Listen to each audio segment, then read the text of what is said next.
हमें ये सौभाग्य मिला है कि हम कभी निराशा न धारण करें। कैसी भी विपत्ति या कैसी भी दुखद परिस्थिति आवे, हम आराध्य देव पर संशय न कर लें कि ऐसा क्यों। अनंत जन्मों में ऐसे हमारे दुष्कृत हुए हैं जिन्हें हम अधर्माचरण कहते हैं, पाप कहते हैं, कि अगर हमको प्रभु की शरण ना मिलती और फिर भोगना पड़ता तो हम पूरा हिसाब कभी नहीं भोग सकते थे। प्रभु की शरण में है तो इसलिए बहुत कम करके हमें विपत्ति, दुख, संकट आदि जो प्राप्त हो रहे हैं उनमें भी कुम्हार की मटकी की तरह ऊपर से पीट रहे हैं पर अंदर से पूरा हाथ का सपोर्ट दिए हुए हैं। हमारे जीवन में यदि हम शरणागत हैं हृदय से, तो जो भी घटना, परिस्थिति, संकट, विपत्ति आती है, हमें निराश नहीं होना। जितनी श्वासें हैं हर कष्ट सहते हुए प्रियाजू के चरणों में समर्पित करना, इसका निश्चित फल होगा प्रियालाल की प्राप्ति। ये आसुरी बुद्धि हमें प्रभु के शरणागत होने में बाधा पहुंचाती है। इसी से हमें निराशा मिलती है। जितनी मात्रा में आसुरी बुद्धि होती है उतना ही भगवत मार्ग में निराशा पैदा करती है। और जिनके संपूर्णतया आसुरी बुद्धि का ही प्रकाश होता है उनको तो मार्ग ही समझ में नहीं आता है।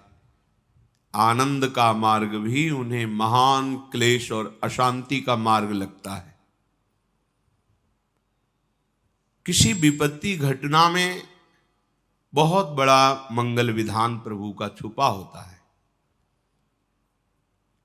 बड़े बड़े भक्तों के जीवन चरित्रों को जब पढ़ा गया, सुना गया और समझने की चेष्टा उनके चरण कृपा प्रसाद से की गई तो यही समझ में आया है कि उद्देश्य की प्राप्ति के लिए अब दुख सुख की परवाह नहीं करनी। जो भी दुख या सुखद परिस्थिति आती है वो शरीर के ऊपर आती है, आत्मा में तो कभी इसका प्रवाह, प्रवेश, कोई भी स्फुरना बिल्कुल नहीं है। ना दुख का प्रवाह है, ना विपत्ति, संकट, अस्त्र शस्त्र, मार पीट, इनका प्रवेश ही नहीं है। वही हमारा स्वरूप है। ना जानने के कारण शरीराभिमान से युक्त होकर बहुत सी गलतियां हो गई। उन्हीं गलतियों का फल इस शरीर को भोगना पड़ता है। वही हमारे कर्म किसी की बुद्धि में बैठ करके हमें दंड देते हैं। यदि हमारा कर्म ऐसा नहीं है तो त्रिभुवन में सब ईश्वर से संचलित है। किसी की ताकत नहीं है कि कोई कुछ कर सके। कई बार सत्संग में सुनाया है कि एक बाल्यावस्था से भगवान शालिग्राम की आराधना करते हुए विरक्त मार्ग के पथिक बने और हर समय भजन परायण और भ्रमण करते थे। एक दिन वो गंगा किनारे शौच आदि क्रियाएं करके स्नान करने को जा ही रहे थे कि 90 लोगों ने भाला, लाठी, तलवार लिए हुए मारो मारो ऐसा कह के घेर लिया। तो संत थे, उन्होंने हाथ जोड़ा और कहा आप सब मार तो डालेंगे ही, यदि कृपा करें और हमें इतना समय दे दे कि हम स्नान करके अपने शालिग्राम भगवान को स्नान करा के चरणामृत ले लें, फिर आप आराम से मार देना। भगवान की इच्छा से वो रुक गए। स्नान किया, शालिग्राम भगवान का सांगोपांग स्नान आदि करा के पूजन किया, चरणामृत लिया और हृदय से प्रार्थना की, प्रभु इस जन्म में हमने तो कोई ऐसी गलती नहीं की जिसका ऐसा दंड मिले कि 90 लोग प्रहार करके मारेंगे। क्या इन 90 लोगों के मारने का रहस्य क्या है? सच्चे हृदय से प्रार्थना की तो भगवान उनके हृदय में स्फुरणा की और जैसे अपने को टीवी में दृश्य दिखाई देता है ऐसे दृश्य उनके सामने चलने लगा। उन्होंने 90 पुरुषों की हत्या की थी पूर्व जन्म में। तो भगवान ने कहा इनको 90 बार जन्म लेना होता और तुम्हें 90 बार मरना होता, पर मेरे भजन का प्रभाव है कि एक साथ ही 90 तुम पर प्रहार करेंगे। तुम मेरे ध्यान में निमग्न हो जाओ, शरीर छोड़कर अब तुम मेरे परम धाम को आओगे। भगवान ने हटाया नहीं, ये कृपा करी कि उसे 90 बार जन्मना मरना नहीं पड़ा। एक बार में ही 90 लोगों ने प्रहार किया और शरीर तो नाशवान ही है, एक ना एक दिन सबका छूटना है। शरीर छूटा और भगवत धाम को गए। अब अगर बाहरी चेष्टा देख ली जाए तो बड़ी भयावनी लग रही है कि भगवान का भक्त और 90 लोगों का मिलकर प्रहार करना, भगवान बचा नहीं सकते थे क्या? भगवान ने बचा लिया। बार बार जन्म मरण के चक्र से बचा। शरीर तो एक बार छूटता ही है सबका। बड़े महान सत्यवादी भगवत भजन करने वाले। बीज गणित का कैलकुलस के ज्ञान की जरूरत नहीं होती।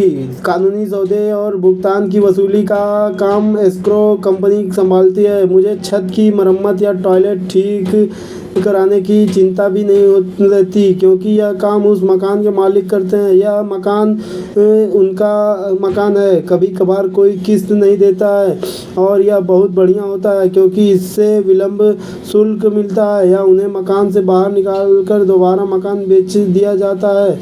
अदालतें इस काम को संभाल लेती हैं। हो सकता है कि आप इसके इलाके में काम ना करें, बाजार की परिस्थितियां भिन्न हो सकती हैं, लेकिन यह उदाहरण दर्शाता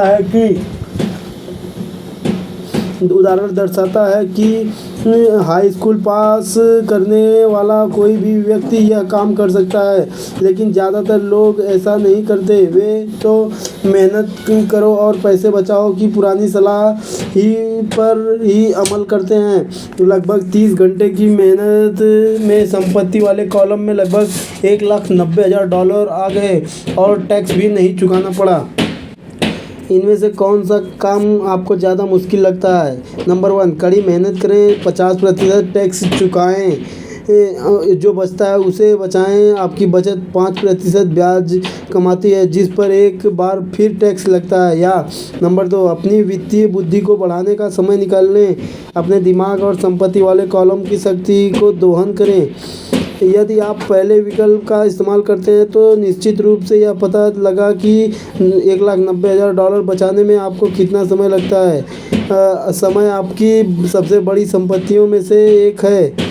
हाँ, अब आप समझ सकते हैं कि मैं खामोशी से अपना सिर क्यों हिलाता हूँ जब मैं अभिभावकों के मुंह से सुनता हूँ मेरा बच्चा स्कूल में अच्छा प्रदर्शन कर रहा है और अच्छी शिक्षा प्राप्त कर रहा है। बढ़िया है, लेकिन क्या इतना ही काफ़ी है? मैं जानता हूँ कि ऊपर बताई गई निवेश रणनीति काफ़ी छोटी है। इसका इस्तेमाल सिर्फ यह दर्शाने के लिए किया गया है कि छोटी रकम कैसे बड़ी रकम में बदल सकती है। एक बार फिर मेरी सफलता यह बताती है कि प्रबल वित्तीय बुनियादी महत्वपूर्ण होती है, जिसकी शुरुआत एक सुदृढ़ वित्तीय शिक्षा से होती है। मैं यह पहले भी बता चुका हूँ, लेकिन यह दोहराने लायक है। वित्तीय बुद्धि में ये 4 मुख्य तकनीकी योग्यताएं शामिल होती हैं। पिछले 20 सालों में बहुत कुछ बदल गया है और पहले जो सलाह दमदार लगती थी उनमें से ज़्यादातर अब पुरानी और दकिया सुनी बन चुकी है। बहुत समय तक रखे हुए दूध की तरह पैसे बचाओ की सलाह की एक्सपायरी डेट भी काफ़ी समय पहले निकल चुकी है। जहाँ प्रभु नाही, कोई ऐसा स्थान नहीं जहाँ प्रभु ना हो। तो उनके होते हुए हमारे को जो शारीरिक दंड, जो वाचिक दंड, मानसिक दंड मिल रहा है वो मुझे पवित्र करने के लिए मिल रहा है। अगर उस दंड विधान में शरीर भी छूट जाता है तो राधा राधा हमें श्री जी की प्राप्ति होगी। शरीर तो छूटना ही है, आज या कल छूटना ही है। निराशा या भक्ति मार्ग में उत्साहहीनता ये बिल्कुल ठीक नहीं है। कोई संशय प्रवृत्ति आ जाना कि अगर भगवान का भजन करते भगवान होते, तो ऐसा नहीं, बिल्कुल नहीं। बहुत कृपालु भगवान हैं, उनका जितना विधान है वो बड़ा कृपामय होता है। अपने को केवल प्रभु के चरणों में समर्पित करना, शेष बात वो देखेंगे। ऐसा कभी न सोचे कि भजन करने का फल है कि शरीर निरोग रहे, विपत्ति ना आवे, संकट ना आवे। ऐसा नहीं है। जो हमारे शरीर की रचना जिस कर्म से हुई है उसको वैसा ही भोगना पड़ेगा। भोगने की सामर्थ्य और उससे बेपरवाह होना, ये भजन का फल है। भोगने की सामर्थ्य और उससे बेपरवाह होना, ये भजन का फल है। और शुद्ध भजन का स्वरूप अपने प्रीतम के चिंतन में डूबे रहना है। आज या कल मृत्यु निश्चित है। इन सब बातों को लेकर हृदय में किसी भी तरह का प्रश्नवाचक चिन्ह शरणागति पर खड़ा कर देना, ये परमार्थ के लिए बहुत बड़ी बाधा होगी। भगवत कृपा हर समय हमारे हृदय में उल्लास पैदा करती रहती है। चलो आगे बढ़ो, पीछे हटने की, निराशा करने की कहीं कोई गुंजाइश नहीं। अमंगल नहीं है, यहां प्राण निकल जाना भी मंगल है। ये तो निकलेंगे ही, आज नहीं तो कल निकलेंगे। दुर्दशा तो होगी इस शरीर की, आज नहीं तो कल होगी। पर दुर्दशा होते होते हम ऐसी दशा को प्राप्त हो जाएं कि भगवद स्मरण न छूटे, प्रभु का चिंतन न छूटे। इस आसुरी बुद्धि का त्याग करें। इदमद्य मया लब्धमिमं प्राप्से मनोरथम, इदमस्ति इदमपि मे भविष्यति पुनर्धनम, असौ मया हतः शत्रुर हनिश्चे चापरानपि, ईश्वरोहमहं भोगी सिद्धोहम बलवान मुखी, आढ्यो विजनवानस्मि कोन्योस्ति सदृशो मया, यक्षये दास्यामि मोदिष्य इत्यज्ञान विमोहिताः। जो अज्ञान से युक्त हैं, जिनका ज्ञान ढका गया है, वो ऐसा सोचा करते हैं आज ये हमने लाभ प्राप्त कर लिया, कल मैं ऐसा भी लाभ प्राप्त करूंगा, ये कमाया वो कमाऊंगा, इतना धन एकत्रित हो गया, अब इतना और कर लूंगा और परम सुखी हो जाऊंगा। मैं एक शत्रु को परास्त कर दिया, अब उनको भी परास्त करूंगा, मैं शत्रु रहित हो जाऊंगा। मैं ईश्वर हूं, मैं स्वामी हूं, मेरे पास इतना धन।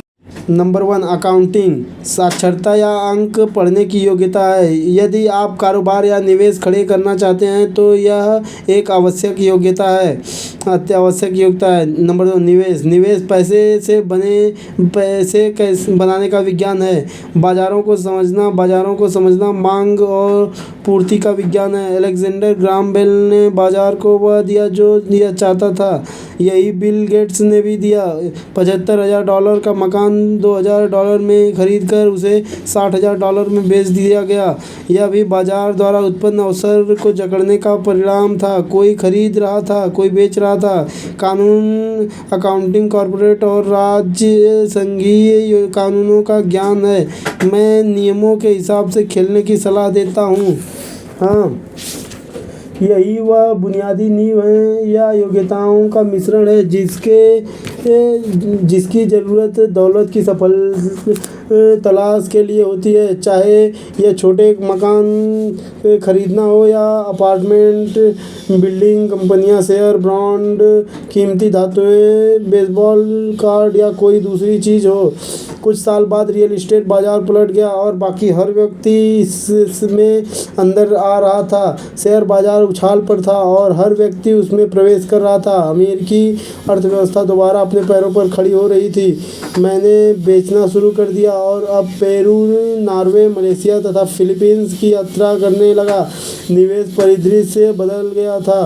अब हम रियल एस्टेट नहीं खरीद रहे थे, अब तो हम संपत्ति वाले कॉलम के भीतर मूल्य को बढ़ते हुए देख रहे हैं और शायद जल्द ही बेचना शुरू कर देंगे। मुझे लगता है कि छोटे मकान वाले उन 6 सौदों में से कुछ बिक जाएंगे और $40,000 के नोट नकदी में बदल जाएंगे। मुझे अपने अकाउंटेंट को फ़ोन करना होगा कि वह नकदी के लिए तैयार रहे